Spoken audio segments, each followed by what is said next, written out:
Hello everyone, welcome to the solitude education. तो बच्चे, एक कॉन्सेप्ट जो मैं सोचता हूँ कि बताना चाहिए आपको, और जो बहुत ज़रूरी है और जो आपके एग्ज़ाम में पूछे जाने के काफ़ी चांसेस हैं।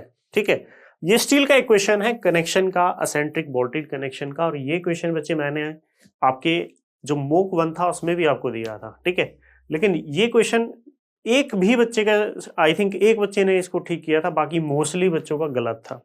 बच्चे को कॉन्सेप्ट ही नहीं पता कि एक्चुअली अगर जब मेरा लोड इंक्लाइंड लोड लगता है तो उस कंडीशन में मैं क्या कॉन्सेप्ट यूज करता हूं। और ये प्रॉब्लम जब भी आएगी एग्जाम में, ये मान के चलना बच्चे कि एटलीस्ट 25 मार्क्स, 20 से 25 नंबर की ये प्रॉब्लम आएगी। ठीक है, उम्मीद करके चलना कि 25 नंबर की ये प्रॉब्लम आपके एग्जाम में आने वाली है। 25 मार्क्स की ये प्रॉब्लम आपके एग्जाम में जरूर आएगी। ठीक है, तो इस तरह की प्रॉब्लम्स को टैकल कैसे करना है। जब इंक्लाइंड लोड लगा होगा एसेंट्रिक कनेक्शन पे, तो उस कंडीशन में मैं रिजल्टेंट फोर्सेस कैसे कैलकुलेट करूंगा। पढ़ लो आप क्वेश्चन को बड़े ध्यान से।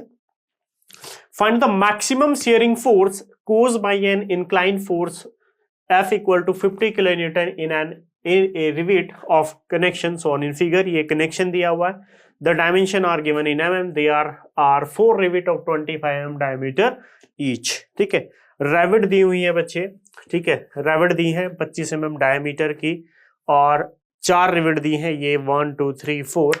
एक इंक्लाइंड लोड लगा है 50 किलो न्यूटन का। तो पूछ रहा है कि इसमें मैक्सिमम शेयरिंग फोर्स कितना होगा। कॉन्सेप्ट ऑलरेडी मैं बता चुका हूं, मेरे स्टील के जो लेक्चर्स हैं मैंने ऑलरेडी सबको पता है। अब इसमें कॉन्सेप्ट तो बच्चे मैंने बता दिया अब आपको। ठीक है, इसमें कॉन्सेप्ट क्या होता है इंक्लाइंड लोड में। सबसे पहला मैंने एक बात बता रखी है कि जो भी आपको कनेक्शंस दे रखा हो, जो भी कनेक्शन आपको दे रखा हो, उसका सीजी निकाल लो। चूंकि सिमेट्रिक है तो बच्चे सीजी इजिली आप कैलकुलेट कर सकते हो। आप सीजी कहीं मिड में होगा, सीजी कहीं यहाँ पे होगा, इतनी बात तो सभी को क्लियर है सीजी की, ये तो सबको पता है।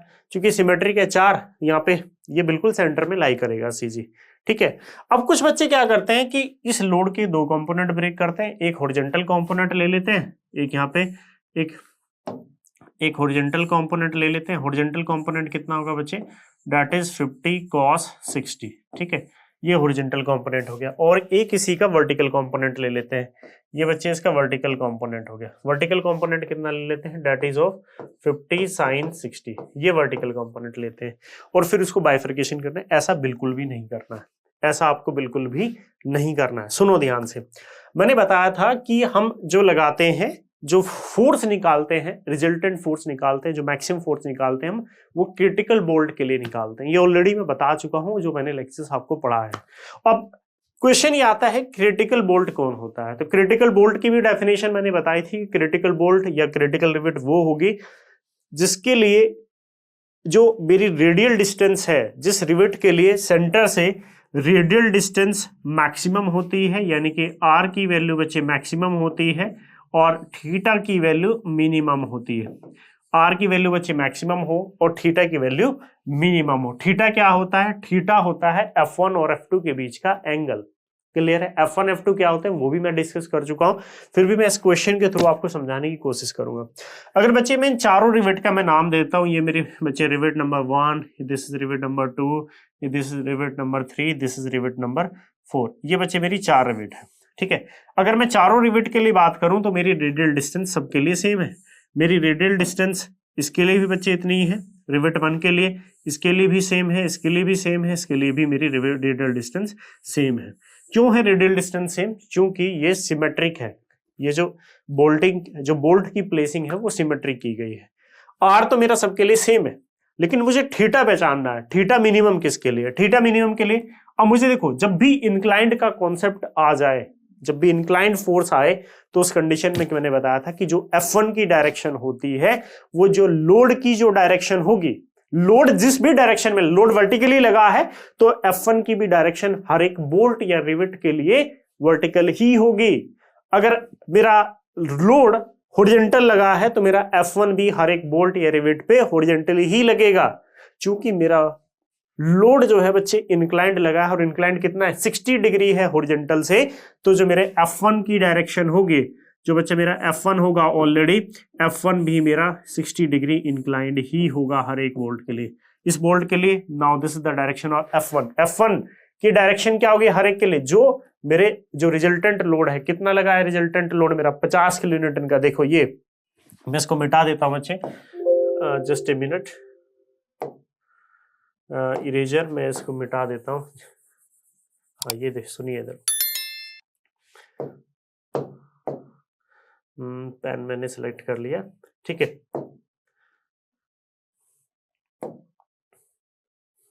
अब देखो इधर F1 मेरा लगा है, जो मेरा रिजल्टेंट लोड है 50 किलोमीटर, वो 60 डिग्री पे लगा, यानी कि जो मेरी F1 फोर्स की डायरेक्शन होगी हर एक बोल्ट के लिए वो क्या होगी? सेम इसी डायरेक्शन में। रिवेट नंबर 3 के लिए मेरा F1 ये लगेगा यहाँ पे, रिवेट नंबर 3 के लिए मेरा F1 की डायरेक्शन बच्चे ये होगी। रिवेट नंबर 4 के लिए मेरे F1 की डायरेक्शन ये होगी, और रिवेट नंबर 1 के लिए मेरे F1 की डायरेक्शन सेम यही होने वाली है। क्लियर है? बात समझ में आ गई? F1 हर एक रिवेट के लिए, बोल्ट के लिए समझ में आ गया। जो डायरेक्शन रिजल्टेंट फोर्स की होती है, जो डायरेक्शन इस फोर्स की होती है जो कनेक्शन पे लगा है, उस वही डायरेक्शन हमेशा मेरी F1 की रहती है हर एक रिवेट या बोल्ट के लिए। क्लियर है? F2 कैसे निकालते हैं? F2 के लिए मैंने बताया था कि ये जो रिवेट है या ये जो बोल्ट है, ये एक सर्कुलर हम मान लेते हैं। देन हम सेंटर से जो लाइन हम ज्वाइन कर रहे हैं उसके परपेंडिकुलर हम मानते हैं कि वो एक टॉर्शन क्रिएट कर रहे हैं। मैंने बता रखा है कॉन्सेप्ट। अब देखो, जो लाइन सेंटर से बोल्ट को जोड़ने वाली लाइन, सेंटर से बोल्ट को जोड़ने वाली लाइन के जस्ट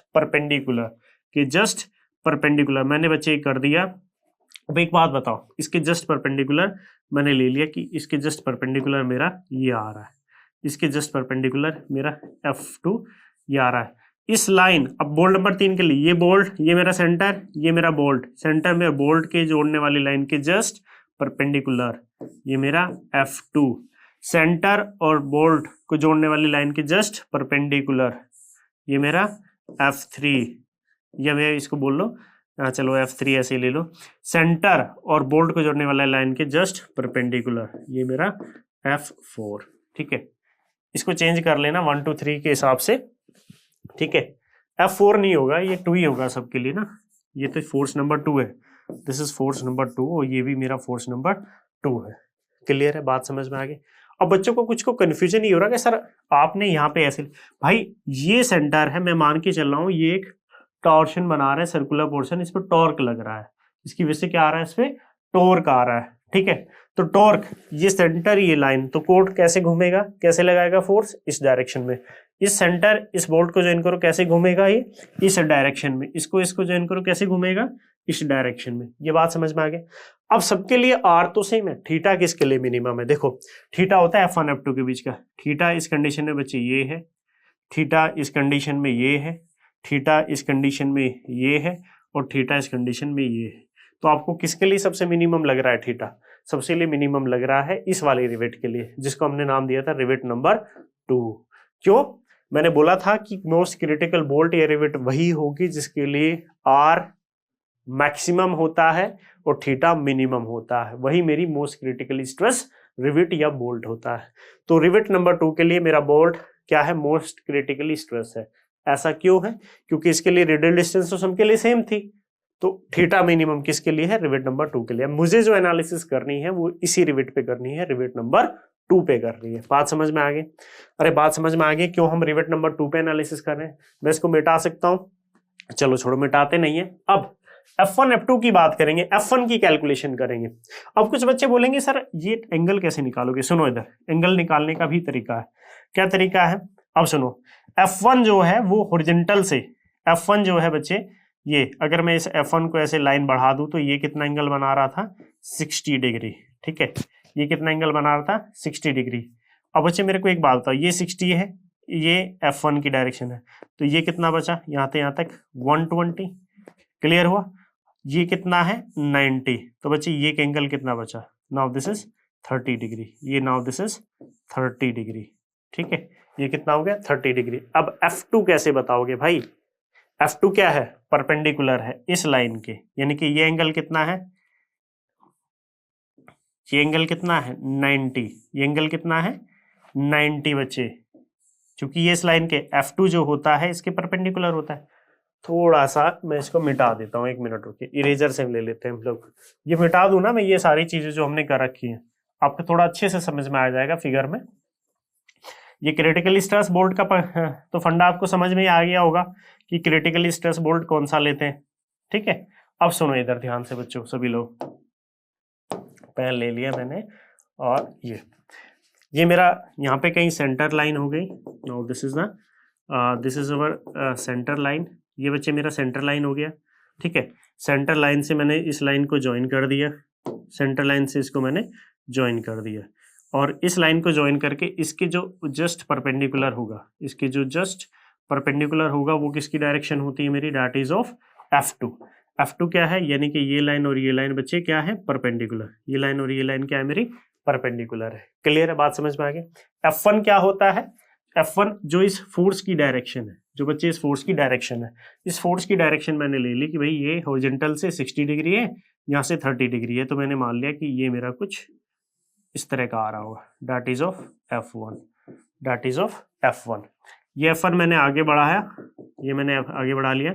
ये कितना एंगल बना रहा था इधर से, हॉरिजॉन्टल से 60 डिग्री, तो ये भी हॉरिजॉन्टल से कितना बनाएगा, 60 डिग्री। ये 60 है, तो ये कितना बचा टोटल, चूंकि एक लाइन पे एंगल 180 होता है, ये 60, तो ये कितना बचा 120। ये 120 है, और ये वाला एंगल कितना बचे, ये देखो ये 90 डिग्री है, तो 120 में से 90 गया, कितना बचा 30। तो यानी कि ये वाला कितना है, दैट इज ऑफ 30 डिग्री। ये एंगल कितना है बच्चे, 30 डिग्री का एंगल है। लेकिन मुझे थीटा क्या होता है, थीटा तो ये वाला एंगल होता है ना, थीटा क्या होता है, ये वाला एंगल होता है। ये 30 तो मेरे को पता चल गया, लेकिन मुझे ये निकालना है। और मुझे एक बात बताओ, मुझे एक बच्चे बात बताओगे, ये एंगल कितना है, पूरा यहाँ से यहाँ तक 90 डिग्री है। अगर मुझे ये वाला एंगल पता चल जाए, ये वाला यहाँ से वहाँ वाला, तो मैं क्या निकाल सकता हूँ, मेरे को ये 90 पता है, ये एंगल सब्सट्रैक्ट कर दूंगा तो मेरे को ये आ जाएगा, और इस वाले एंगल में से ये सब्सट्रैक्ट कर दूंगा तो मेरी क्या कैलकुलेशन आ जाएगी बच्चे, थीटा आ जाएगा। मेरा क्या आ जाएगा, थीटा आ जाएगा। यार इतनी तो ज्योमेट्री आप लोग समझते ही हो, इतनी तो ज्योमेट्री सबको आती है। क्लियर है, इरेजर से मैं एक बार मिटा देता हूँ इसको, थोड़ा सा कॉम्प्लिकेटेड हो गया है। ठीक है, अब समझ में आ गई ना चीजें एक्चुअली में हो क्या रहा है। चलो अब एक बात बताओ, अब ये चीजें हो गई हैं बच्चे, थोड़ी सी पेन ले लिया मैंने, now pen is this much. ठीक है, अब डायमेंशन मेरी दी हुई है, डायमेंशन मेरी दी हुई है, ये 100 है तो बच्चे ये 50 होगा। भाई सेंटर में है ना, ये 100 है तो आधा कितना होगा, 50। ठीक है, ये भी कितना दिया है, 100 दिया है तो आधा कितना होगा, 50। ये भी 50, ये भी 50, तो यानी कि ये एंगल कितना हो गया बच्चे, 45 डिग्री। ये कितना हो गया, 45 डिग्री। ये 45 है तो ये भी कितना हो गया, 45 डिग्री। ये कितना हो गया, 45 डिग्री।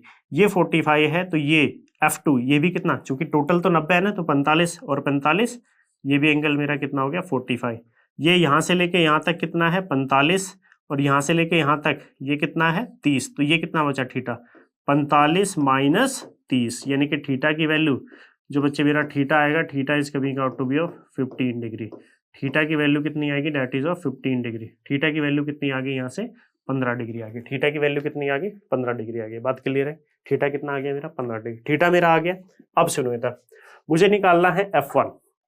F1 निकालना है। F1 के लिए फॉर्मूला क्या बताया था मैंने हमेशा, F1 होता है total load divided by number of rivet, divide by number of bolt या रिवेट। चूंकि सारे सेम डायमीटर के हैं तो P divided by N। Total force कितना आ रहा है बच्चे, 50। रिवेट कितनी है, 4। तो मेरा यहाँ से F1 फोर्स कितना आ गया, दैट इज ऑफ 12.5। F1 की वैल्यू मेरी कितनी आ गई, इतने 12.5, इतने किलोन्यूटन। मेरा यहाँ से क्या आ गया, that is of F1।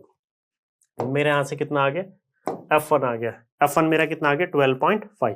F2 क्या होता है, F2 के लिए हम कैलकुलेशन कर लेते हैं।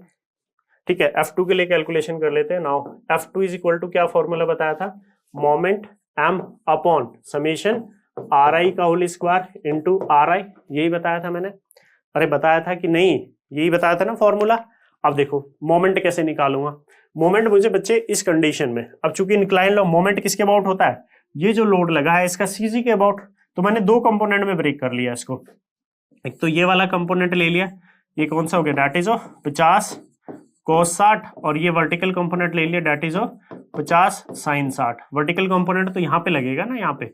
अब मैं इसके दो मोमेंट ले लूंगा, मैं इसके क्या ले लूंगा बच्चे, दो मोमेंट। एक इस 50 sin 60 का, तो इंटू 50 sin 60, 50 sin 60, इस वाले फोर्स का मोमेंट ये वर्टिकल लगा है, सीजी यहाँ पे देखते हैं। ये डिस्टेंस कितनी है 200, ये डिस्टेंस 100 है तो आधी, ये वाली कितनी बची बच्चे 50, ये वाली कितनी बची 50। तो इस वर्टिकल कंपोनेंट के लिए सेंट्रिसिटी मेरी कितनी 200 प्लस 50 इंटू 250 प्लस दूसरा कंपोनेंट मेरा कितना है 50 कोस 60, 50 कोस 60 दूसरा कंपोनेंट है इंटू ये लगा है इस डायरेक्शन में, तो यहां से सेंटर से कितना होगा देखो इधर, ये 50 है, ये 100 है, 100 का आधा कितना 50, 50 50 कितना 100, ये कितना हो गया now that is of 60। Clear है? चलो इसको मल्टीप्लाई कर लो। नाउ 50 मल्टीप्लाई में साइन 60 मल्टीप्लाई में of 250, 25 multiply that is of 100। ठीक है, ये आ रहा है डेट इज 133। चूंकि फोर्स मेरा किलोन्यूटन में, डायमेंशन एमएम में, तो किलोन्यूटन एमएम में हो गया, तो मेरा मोमेंट की जो वैल्यू आ रही है now moment it is coming out to be of 133.25.317 इतने। फोर्स किलोन्यूटन में था, डायमेंशन एमएम में थी, तो किलोन्यूटन एमएम में आ गया। मुझे मोमेंट से तो कुछ करना नहीं है, मुझे तो किससे मतलब है, वैल्यूज से मतलब है। चलो आर निकाल लेते हैं यार, ये वाली 50 है, ये भी 50 है, तो ये वाली जो रेडियल डिस्टेंस है आर आई कितना होगा 50 का स्क्वायर प्लस 50 का स्क्वायर, तो कितना हो गया नाउ इट इज 50√2। तो रेडियल डिस्टेंस में मेरी 50√2 आ गई। चलो अब आगे देखते हैं। Now F2 is equal to moment कितना है, मोमेंट बच्चे कितना लिया हुआ है मैंने, that is of 133.25.317 kilonewton MM में था, किलोन्यूटन को न्यूटन में चेंज कर लिया, तो 10 की पावर 3 से मल्टीप्लाई कर लिया, अब ये न्यूटन एमएम में आ गया। समेशन आर आई स्क्वायर, समेशन आर आई स्क्वायर क्या होता है बच्चे, समेशन आर आई स्क्वायर होता है कि जितने बोल्ट हैं सबकी रेडियल डिस्टेंस का स्क्वायर। इसके लिए जैसे ये मैंने बोल्ट यहाँ लाया 1 2 3 4, तो ये R1, ये मेरा R2, ये मेरा R3, ये मेरा R4। क्लियर है? तो R1 square plus R2 square plus R3 plus R4 का स्क्वायर सबके लिए सेम होगा। R1 कितना है 50√2, कितना है 50√2। चलो तो 50√2 का स्क्वायर 4 बार है, तो मल्टीप्लाई मैंने डायरेक्ट 4 कर दिया। एक आर आई जिस बोल्ट पे निकाले उसकी रेडियल डिस्टेंस कितनी है, दैट इज ऑफ 50√2। इसको कैलकुलेशन करो बच्चे एक बार कितना आ रहा है, इसकी कैलकुलेशन करो एक बार कितनी आ रही है। Now multiply 1000 divided by 4 divided by और divided by t divided by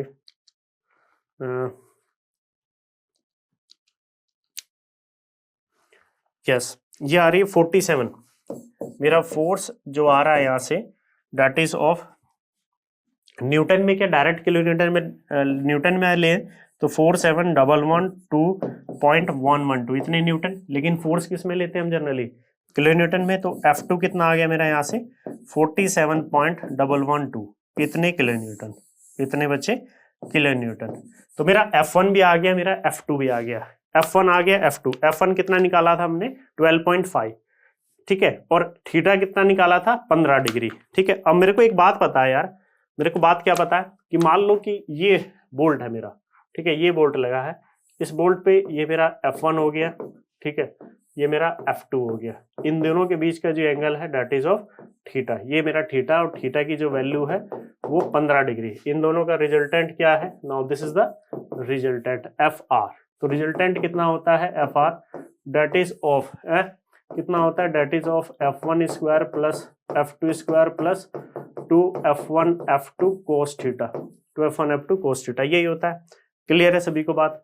now resultant FR is equal to F1 कितना हुआ, F1 है 12.5, तो 12.5 इतने का स्क्वायर प्लस F2 हमने भी निकाला 47.11 इतने का square plus 2F1 12.5 into 47.11 into cos theta कितना था मेरा 15 डिग्री, थीटा कितना था मेरा 15 डिग्री। ठीक है, यहाँ से कैलकुलेट करो 47.11 का स्क्वायर प्लस 12.5 इतने का square plus 12.5 into 47.11 into cos 15। ठीक है, नाउ इसका स्क्वायर रूट ले लिया, तो यहाँ से कितनी वैल्यू आ गई, दैट इज 59। आई थिंक मैं एक बार आंसर चेक कर लेता हूँ कितना आंसर था, 59.27। तो यहाँ से जो रिजल्टेंट फोर्स आ रहा है दैट इज ऑफ 59.274 इतने किलो न्यूटन, 59.274 इतने kilo Newton. Now this is the value of resultant force. ये बच्चे मेरे रिजल्टेंट फोर्स की वैल्यू आ रही है, ठीक है। ये कॉन्सेप्ट है और बड़ा अच्छा कॉन्सेप्ट है कि स्टील के अंदर 2018 में क्वेश्चन नहीं आया, 19 में क्वेश्चन नहीं आया, 18 में क्वेश्चन तो आया था लेकिन वो वेल्ड का था, ठीक है, इसका नहीं था। 18 में नहीं आया, 19 में नहीं आया और 20 में नहीं आया। मोस्ट प्रोबेबिलिटी है इस सवाल के आने की एग्जाम में, ठीक है। असेंट्रिक कनेक्शन, मैं ये नहीं कह रहा कि आपको यही डिट्टो क्वेश्चन मिल जाएगा, लेकिन इस कॉन्सेप्ट से क्वेश्चन जरूर आने वाला है इस बार, क्योंकि 3 साल का गैप हो चुका है लंबा और इस बार आने की बहुत ज्यादा प्रोबेबिलिटी है। और ये सारे क्वेश्चन जो होते हैं सेंट्रिक कनेक्शन के हम कर लेते हैं, ऐसा नहीं कि हम नहीं कर पाते सेंट्रिक के कनेक्शन, लेकिन इंक्लाइंड लोड वाले को कैसे हैंडल करेंगे, कैसे कॉन्सेप्ट यूज करना है, क्योंकि मैंने मॉक 1 में दिया था ये जो ये सेंट्रिक लोड वाला जो कॉन्सेप्ट था मॉक 1 में मैं ऑलरेडी दे चुका हूं, किसी से नहीं हुआ। मोस्टली बच्चों ने गलत किया है, कॉन्सेप्ट ही नहीं पता है कि कॉन्सेप्ट को अप्लाई कैसे करना है। तो अभी भी मौका है, सीख लो इसको, ठीक है। बड़ा सा आसान सा सवाल होता है, बस थोड़ा सा कॉन्सेप्ट यूज होता है इस वाले में, ठीक है। ये मेरा F1 आया, F2 आया, ये मेरा बच्चे रिजल्टेंट फोर्स आ गया, ठीक है। ये मेरा रिजल्टेंट फोर्स आ गया, क्लियर है। तो फटाफट इसको देख लेना अच्छे से, फिर भी समझ ना आए तो मेरे को मैसेज कर देना। और एक और बात, वीडियो के डिस्क्रिप्शन में बच्चे मैंने लिंक डाल दिया है टेलीग्राम का, फटाफट ज्वाइन कर लो टेलीग्राम को, बहुत सारी चीजें और अपडेट आपको वहां पे मिलते रहेंगे। बाकी फिर भी कोई क्वेरी है तो मेरा नंबर सबके पास रहता है। बाकी वीडियो के डिस्क्रिप्शन में एप्लीकेशन का भी लिंक है, वो भी डाउनलोड कर सकते हो, ठीक है। तो मोस्ट प्रोबेबल क्वेश्चन है, मैं ये नहीं कहता कि बिल्कुल एग्जैक्ट क्वेश्चन ये आएगा, लेकिन कॉन्सेप्ट आने के बहुत ज्यादा चांसेस इस बार है, ठीक है बच्चे। थैंक यू, फिर मिलते हैं नेक्स्ट लेक्चर में, ओके।